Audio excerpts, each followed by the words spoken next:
Ça va, mes amis, prêts à résoudre une équation un peu spéciale aujourd'hui. Nous sommes face à un défi où vous devez résoudre une équation étrange. Euh, L'équation suivante, la partie entière de x égale à la partie entière de 1 sur x. Oui, cette notation représente la partie entière de x. On commence la résolution de cette équation. Oui, donc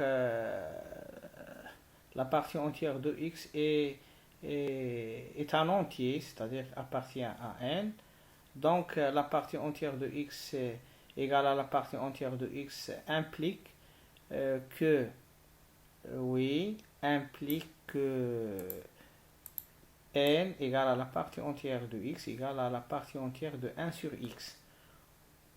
N est un entier relatif, oui.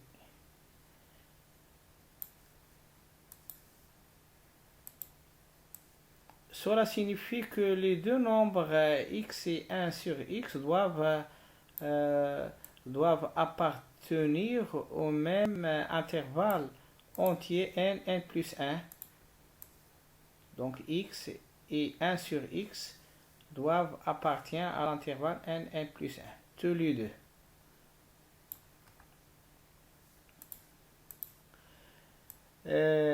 Donc on va étudier les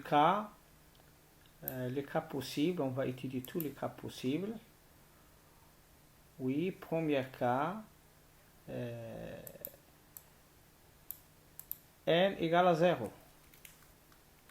Donc si n égale à 0, c'est-à-dire la partie entière de x est nulle, donc x appartient à l'intervalle 0, 1. Puisque donc n égale à 0, donc x appartient à l'intervalle 0, 1. Pourquoi? Car on continue, oui, car la partie entière de x égale à 0. Or 1 sur x appartient aussi à l'intervalle 0, 1, donc est impossible. 1 sur x appartient à l'intervalle 0, 1, impossible, puisque 1 sur x il est supérieur à 1, supérieur ou égal à 1. Pour x appartient à 0, 1, 1 sur x n'appartient pas à l'intervalle 0, 1, donc pas de solution dans ce cas. Donc si n égale à 0, l'équation n'a pas de solution. Passe à l'autre cas. Deuxième cas, n est supérieur strictement à 0. Donc n est strictement supérieur à 0. Donc x appartient à l'intervalle n plus 1. Avec n il est supérieur à 0. Donc alors 1 sur x doit aussi appartenir à l'intervalle n plus 1. Car la partie entière de 1 sur x égale à la partie entière de x.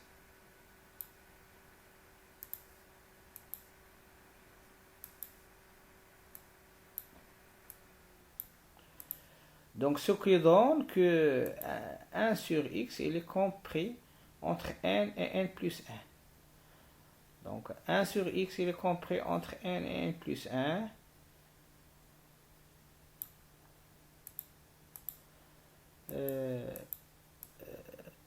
Donc en inversant x, on va trouver un encadrement de x.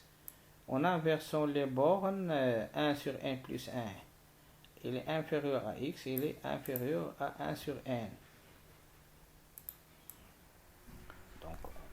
Donc on peut déduire d'ici que x appartient à l'intervalle 1 sur n plus 1, 1 sur n.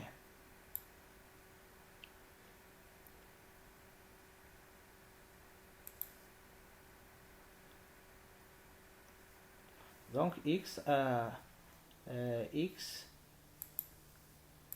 appartient à l'intervalle n plus 1, l'intersection des deux intervalles n plus 1 et 1 sur n plus 1, 1 sur n.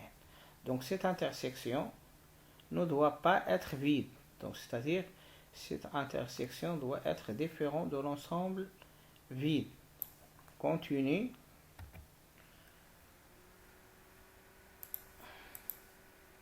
Donc on arrivera maintenant à jusqu'à ça.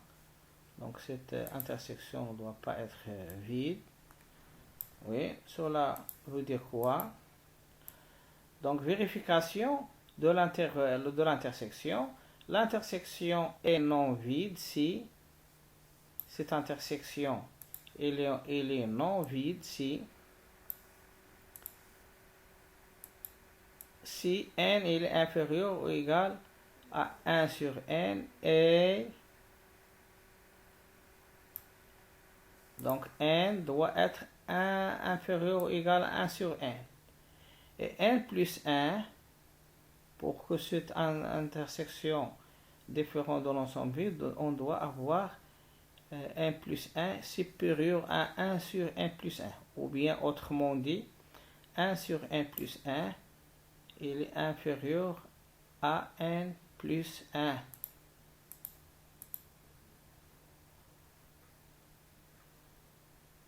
Oui, donc est-ce que ça est vrai? Est-ce que ça est vrai? Est-ce que n est inférieur ou égal à 1 sur n? Est-ce que 1 sur n plus 1 est inférieur à n plus 1? Donc on doit faire une vérification. Donc n est inférieur ou égal à 1 sur n et vérifie pour n est égal à 1. Donc cette inégalité est vraie pour n égale à 1. Car on a n il est supérieur à 0, donc n inférieur ou égal à 1 sur n est vrai pour n égale à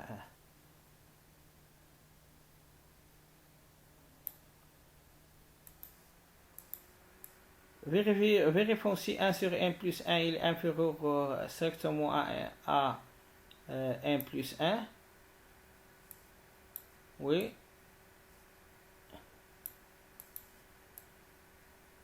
Donc il est toujours vrai, ceci, toujours vrai.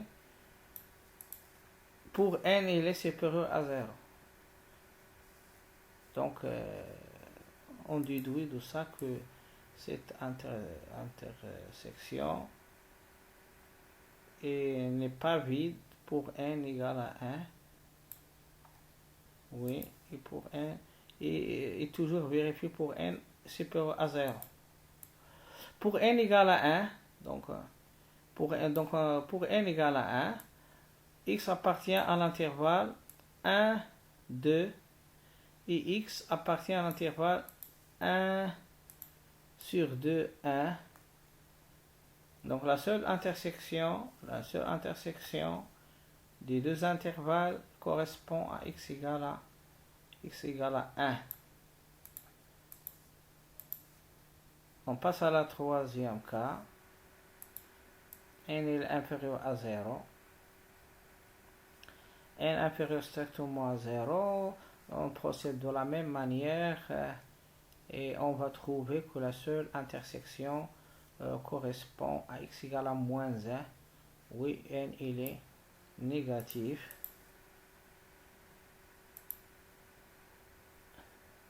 Donc les seules solutions de l'équation proposée est moins 1 et 1.